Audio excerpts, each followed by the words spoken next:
Hey guys, John and Debbie here. Welcome back to the App Show. Last week, we talked about how to use Hangouts to meet and work virtually. This week, we're going to talk about how to do free live broadcasts called Hangouts on Air.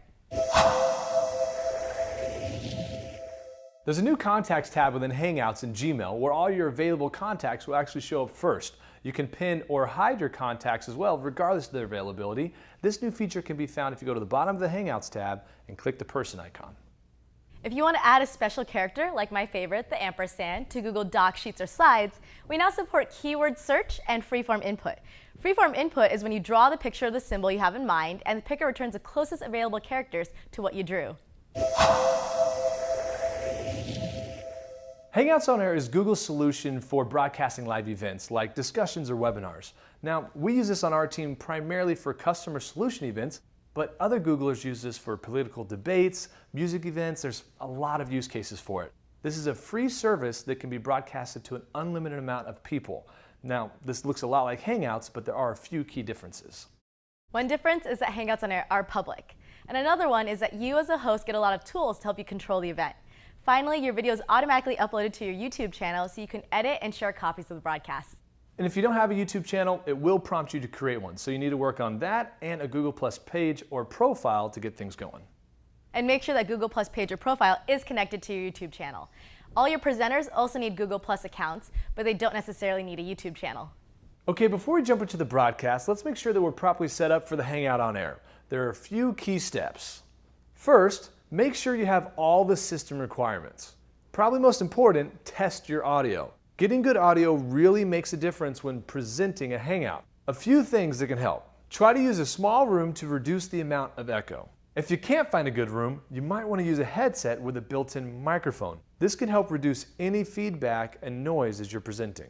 Also, test your webcam to make sure your webcam is working. You can do this just from a one-on-one Hangout. So now we're all set for our Hangout on Air. If you want to start one without scheduling it, that's easy. Just go to hangouts.google.com/onair.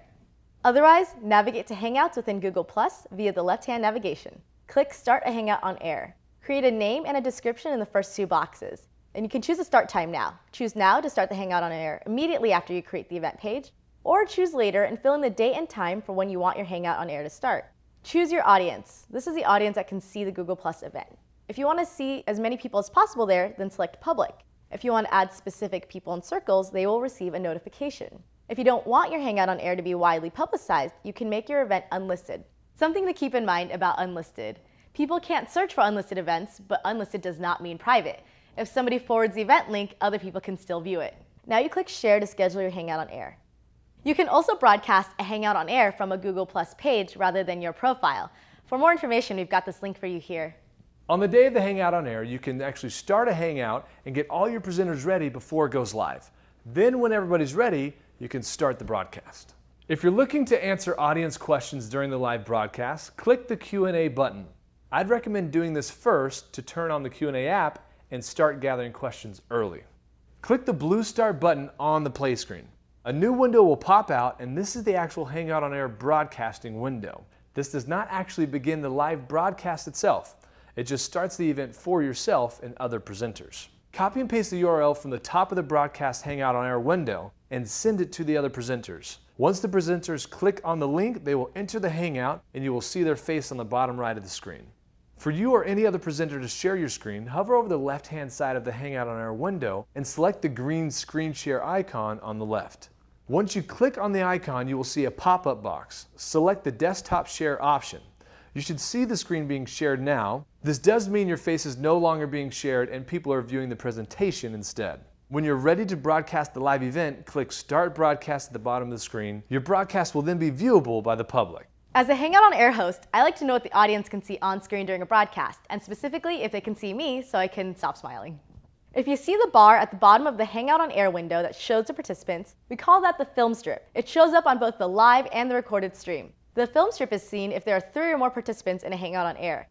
If you want to see what the broadcast video looks like, you can see it on the Hangout on Air's event page or on the YouTube watch page. These are the links you can share out to people who want to watch the event. I often have one laptop with a camera and an audio on that I use for presenting, and another set up as a viewer so I can make sure everything is going well in the live stream. There can sometimes be a lag between you and the live stream, so just be aware. And one pro tip, the number of viewers watching your broadcast is displayed at the bottom right of the video call window next to links. I keep an eye on this number and write it down at the beginning, middle, and end of my broadcast to get an idea of how many people were watching the event live. Typically, a Hangout on air is going to show who is speaking, similar to a regular Hangout. But if you want to change this as a host, you can. Go to the bottom of the screen and click on the person that you want to be the main focus. After you release, then they'll pop up and permanently be there whether they're speaking or not. Now, another benefit to being a host is the Control Panel app. With this, you can mute audio or video, help someone else become the actual presenter, or you can kick someone out of the Hangout as well. Once your Hangout on air is over, your recording will be available on the YouTube channel and your event page. You can use the video manager tools on YouTube to edit your recording.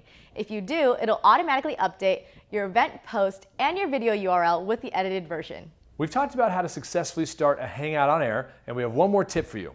Practice. Get all your presenters in one room and go through the whole process and actually start the Hangout. Make sure that it's not listed so people can't find it, and after you do, let us know how it goes, and if you have any questions or comments, put them below. Thanks for watching. We'll see you next week, and don't forget to subscribe. Hangouts is really special to us as Googlers because it allows us to have a flexible work environment while still working closely as teams. We're going to talk about the 5 main basics of Hangouts. So like starting one, scheduling one, and also if you stick around to the end, we'll talk about how you can add a pony to your Hangout.